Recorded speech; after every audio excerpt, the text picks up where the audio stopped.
Bukod po sa matinding tagtuyot at malalakas na bagyo, pinangangambahan din ang epekto ng nagbabagong klima sa ating kalusugan. Kabilang ang posibleng paglala ng problema sa ilang nakamamatay na sakit tulad ng mga nakukuha sa lamok. Para po sa ating Climate Change Special Report Series, tampok muli ang isang ulat mula sa GMA Integrated News Weather Center. Ihahatid yan ni Amor La Rosa.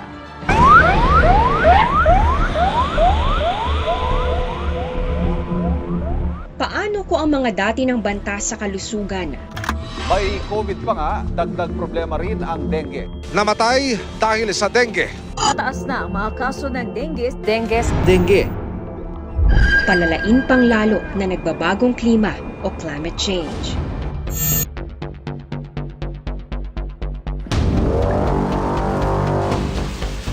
The effects of climate change are also fueling mosquito breeding and the spread of this disease. Kahit sa labas ng usapin ng klima, matagal nang kinatatakutan ang sakit na dengue. Lalong alam yan ng mga tulad ni Nanay Emelita. September 2020 nang pumanaw ang pang-apat niyang anak na si Roselina sa edad lang na 9. Simula naglagnat po siya, tapos po, ayun po, nagsuka. Doon lang po namin nalaman sa hospital na dengue pala. Tapos mula noon siya nang nawala na siya. Ayun po, ang lungkot po ng bahay namin. Tapos parang iba na.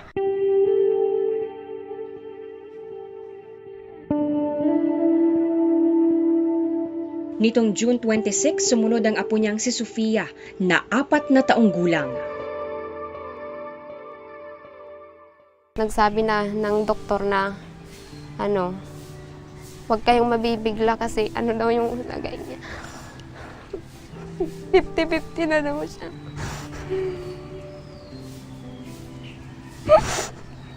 Nagsusorry siya sa akin. Sorry daw mama, sabi niya hindi na ako magpapasaway sa'yo. Matutulog na ako, hindi na ako gigising. Biglaan lang po nawala kasi yung niya, platelet eh.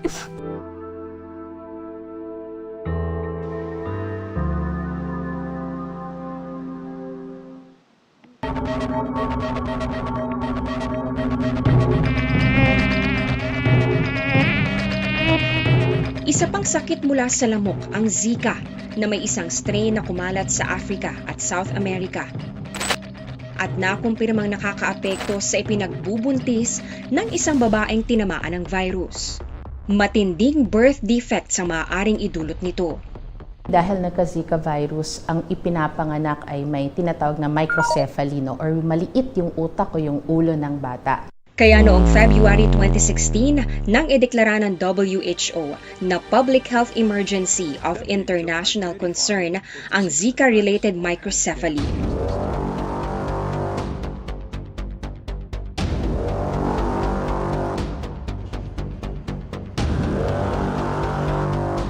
Ayon sa Epidemiology Bureau ng Department of Health, as of February 2023, nasa 78 cases na ng Zika ang naitala sa bansa mula 2015. Sa National Capital Region o NCR naman, naitala ang pinakamaraming kaso ng Zika virus.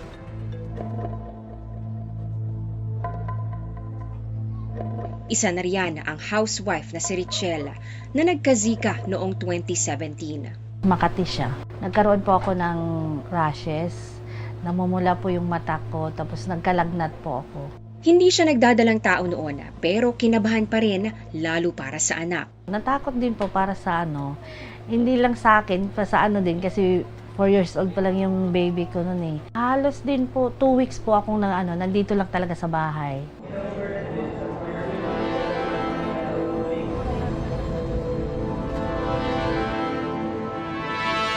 Dumayo rin ako sa Barangay Benedicto sa Haro District sa Iloilo City kung saan nagkaroon ng 3 kaso ng Zika mula sa iisang household.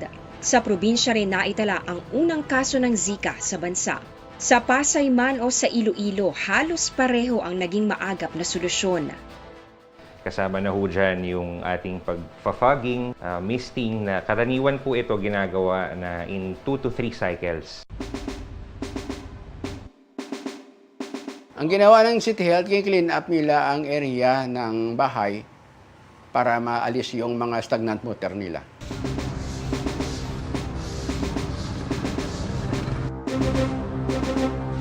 Isa sa mga hakbang na ginagawa ng Barangay Benedicto dito sa Haro District sa Iloilo City para makaiwas sa pagkalat ng mga sakit gaya ng Zika o di kaya ay dengue ay ang pagsasagawa ng regular na clean-up drive.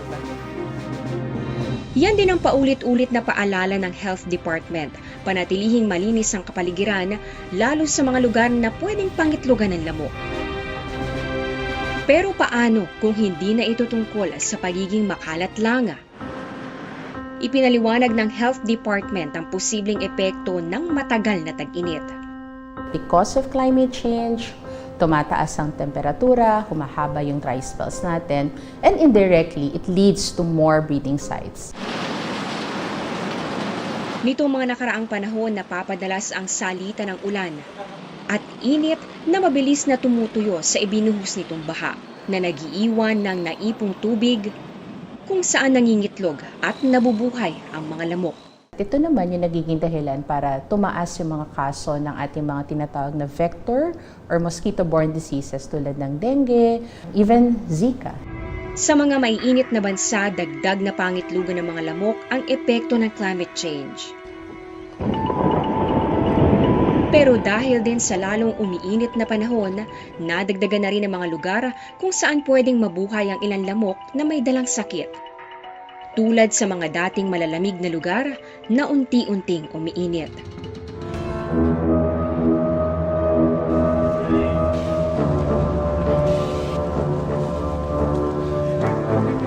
Magkakaugnay din ang mga aktibidad ng tao na nagpapalala ng climate change at mga epekto ng huli tulad ng mga wildfire.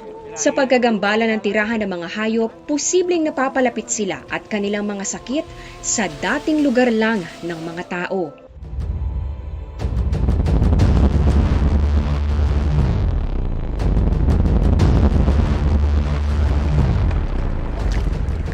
Ibang usapan pa ang mga teorya na posibleng may mga dating sakit na nabubuhay o bumabalik sa pagkatunaw ng mga yelo dulot ng matinding init.